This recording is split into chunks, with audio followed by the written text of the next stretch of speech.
don't think people realize how big an undertaking it is, how many people it takes to sort of achieve the level of quality and scope that we have. Assassin's Creed 3 is a big-scale game. The amount of things that are produced per day, that are developed per day, it's amazing. The team has grown to be several hundred people in 5 studios around the world, all of them working on really specific elements, so the amount of work is just staggering. In total, it's over 30 hours of gameplay, and we have 2.5 hours of cinematics, which is as much as any major length movie, or even more. We have an amazing team on AC3. Everyone's super passionate about the project. We really all work really hard together as a team, and I think everyone's pushing to ship an amazing game. The feedback we've been getting from fans, from critics, it's just driving everyone even more and more.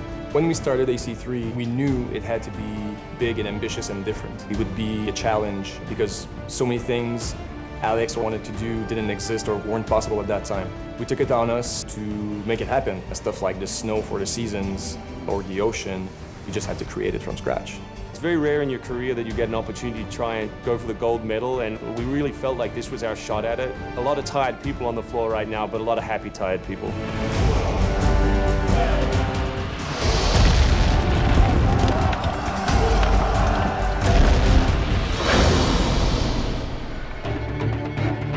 We've always tried to pick exciting periods in history, then drop the player in, so they're exploring that time as well as our fictional story. Make ready. Present.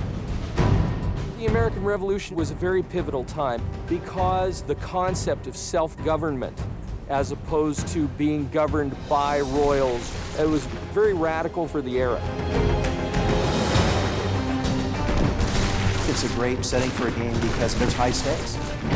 It was the founding of a nation. It was a time when an individual could make a difference. It was all or nothing. They had to win or die. The American Revolution begins as a dispute over taxes, and as it unfolds over the course of the 1760s and 1770s, it becomes a contest that eventually defines the modern conception of liberty. The themes that are present in the history, these ideas of power and slavery, of control versus freedom, are not just debates within the American Revolution, but also debates within the history of the franchise.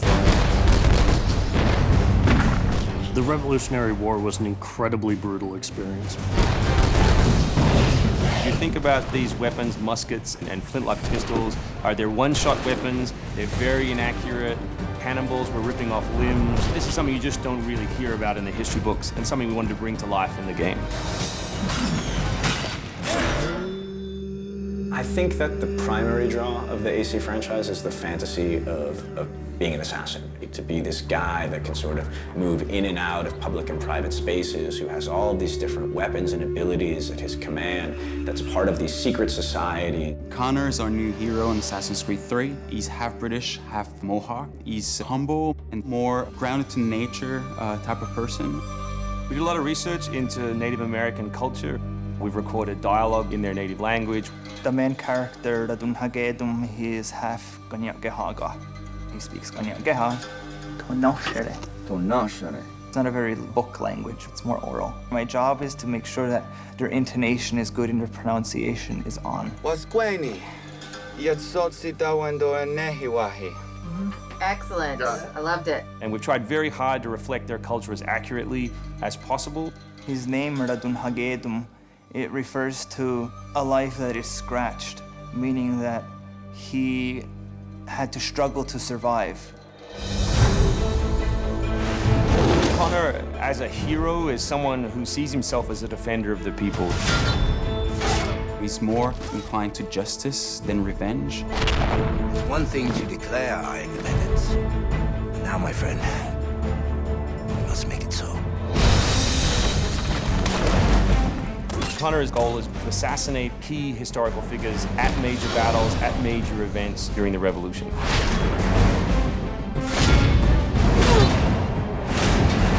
He's a stealth operator. He can come out and viciously make a great kill, then blend right back in.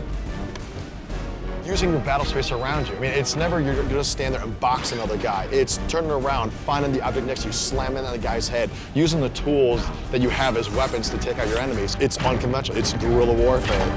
If George Washington would have had Connor on his team, he wouldn't have needed many other people.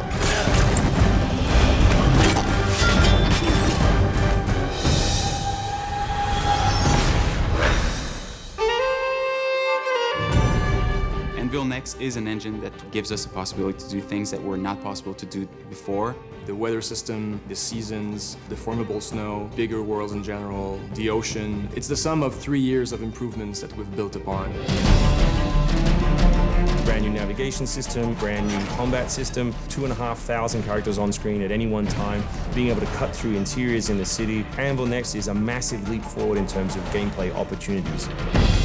Cliffs, trees, climbable stuff, the water. That was pretty exciting, but also very challenging. We've got the frontier. As well, we've got two of our major cities, Boston and New York. Once we dug up maps from the period, we tried to match street for street or major avenue for major avenue. We recreated Boston and New York at about 1:3 scale.